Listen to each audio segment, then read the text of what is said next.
We thought the affair was the most dangerous secret. We were wrong. The truth was already waiting for us at home.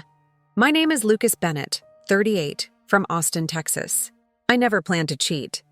That's what every man says, but loneliness doesn't announce itself loudly. It creeps in quietly, between late dinners and unanswered questions. My wife, Hannah, and I had become efficient roommates. Shared calendars, shared bills, shared silence. I met Olivia at a charity fundraiser. She laughed easily, touched my arm when she talked, asked questions no one had asked me in years. She was married too. We pretended that made it safer. Temporary. Controlled. Another lie. What started as messages turned into meetings. Coffee became hotel rooms. Excuses became habits. With Olivia, I felt seen, desired, alive. But every time I walked back into my house, the guilt followed me in, sat on the couch, slept in my bed. One night, Olivia called me crying. She said she was going to tell her husband everything. She said she was tired of lying. I panicked. I told her to wait. To think.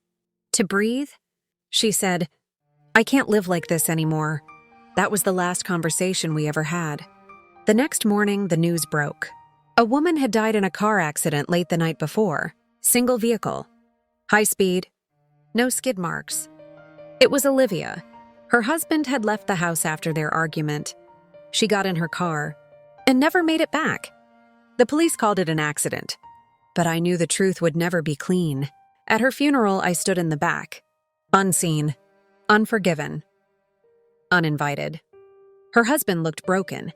Not angry. Just empty. I went home that night and told Hannah everything. I expected yelling, tears, hatred. Instead, she said something worse. I knew something was wrong. I just didn't think you'd choose a lie over us.